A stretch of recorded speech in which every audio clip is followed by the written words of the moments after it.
And now to a major story of the day. The judgment which freed the Senate President Dr. Bukola Saraki from the allegations of false asset declaration has been challenged by the federal government. The Attorney General of the Federation, Mr. Abubakar Malami, has directed that a notice of appeal be lodged against the ruling of the Code of Conduct Tribunal accusing and discharging false asset declaration case preferred against the Senate President Dr. Bukola Saraki. The AGF office says it is committed to fighting corruption and it will work hard in making sure that the 5-year agenda of the anti-graft war is not lost. Nigeria's federal government says its anti-corruption fund is still fully on course despite the recent setbacks recorded in some of the cases involving politically exposed people. The federal government further notes in his statement, I quote now, the federal government is more than ever committed towards the complete eradication of the scourge of corruption and graft in the country. In this regard, the Honorable Attorney General of the Federation has directed that a notice of appeal be lodged against the ruling of the Code of Conduct Tribunal acquitting and discharging false asset declaration case preferred against the Senate President Dr. Bukola Saraki. End of quote. Let's get perspectives to the matter now. The Special Assistant to the President on Prosecution, Chief Okoye Ogbonna Obla, joins us from our Abuja studio. Many thanks for joining us on the program. In the renewed effort, it looks like there is some new verb as the federal government moves to appeal the case against Dr. Bukola Saraki. What have you found out this time, and on what grounds are you appealing this case? Definitely.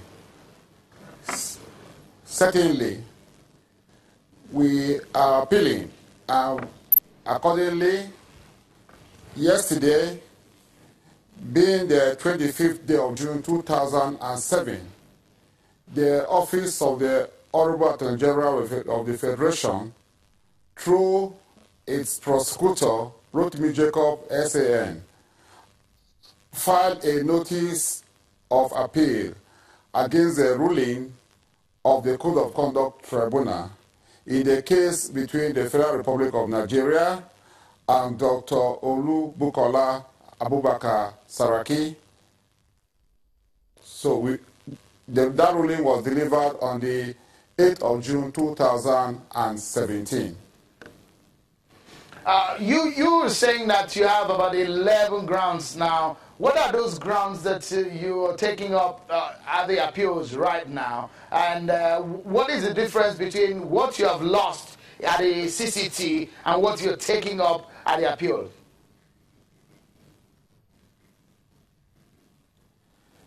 If you read the grounds of appeal, we have totally demolish and make nonsense of the ruling of the Code of Conduct Tribunal. In ground one, we raise the issue that the Code of Conduct had the law when it failed to analyze all the testimonies of the witnesses of the prosecution and the submission of counsel to the defense on a no-case submission and the response of the prosecution opposing the no-case submission. And then we went further to give about 8 grounds, 8 particulars of error that were made by the tribunal. Some of the particulars of error, we have raised the issue that the tribunal denied the appellant, that the prosecution, the right to fair hearing as envisaged by Section 36 of the 1999 Constitution. We have also raised the issue of the fact that the tribunal failed in its duty to point out the essential ingredients of the offences charged and the evidence adduced by the prosecution to show that the available evidence could not establish the ingredients of the offence. We also allege that the tribunal failed to apply the provisions of sections 203 and 202 and 203 of the Administration of Criminal Justice Act 2015 in upholding the no-case submission. We also say that the tribunal failed to analyze and evaluate the evidence of prosecution witnesses before reaching their conclusion that there is no case made out against the respondent, that is Dr. Abubakar Saraki.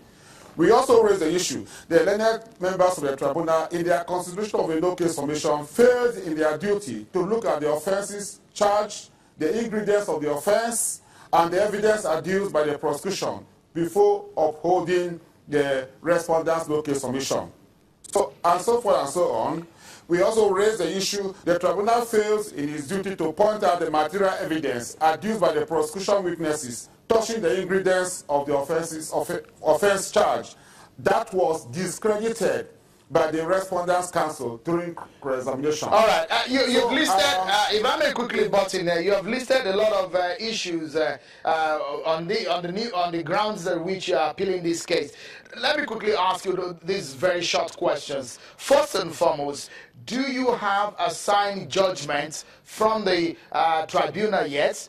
And do you have a notice of appeal just yet? Yes, I have the notice of appeal here. I have it here.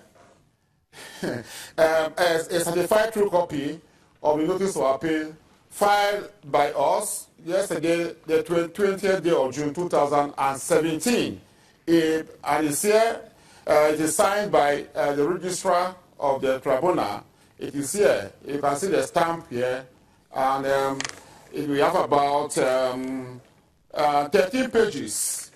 13 pages, and the notice of appeal has raised 11 grounds. Then it is signed by the prosecutor, Rotimi Jacobs, SAN, and also the prosecutor for the Federal Ministry of Justice, Pius Akuta, Esquire.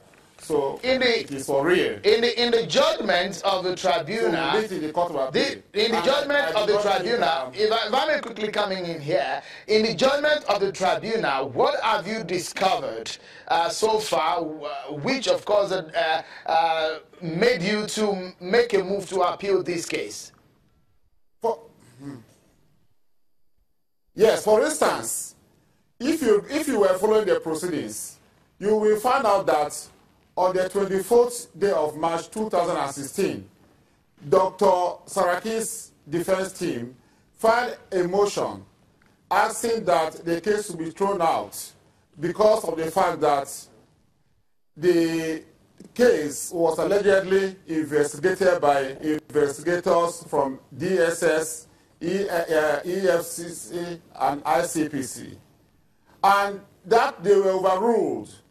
And Dr. Saraki's legal team filed a notice of appeal in the Court of Appeal, Abuja. And on the 24th of October 2016, the Court of Appeal dismissed that appeal. But in the judgment, in the ruling, the tribunal brought up that issue that had been disposed of and that Dr. Saraki did not file a notice of appeal against, to say that we did not make out a case because the case was investigated by investigators from DSS, EFCC, and ICPC. Okay. And Chief Obla, if I may ask you this straight question, do you discover any foul play in the course of this ruling and the judgment that has been issued by the CCT? Yeah, well, from what we saw, from the ruling, from the way it was written, we discovered that we were denied fair hearing. So many issues that we raised that the tribunal did not even read our written address in response to that of the respondent. For instance, the tribunal held that we do not address 7 issues raised by Dr. Saraki's legal team, whereas we addressed those issues, we answered those issues, and Dr. Saraki's legal team went ahead to file what we call a rejoinder on points of law. Right. But in the ruling, they said we did not address 7 issues raised by Dr. Saraki's legal team. At that point, we will take a break, Chief Obla.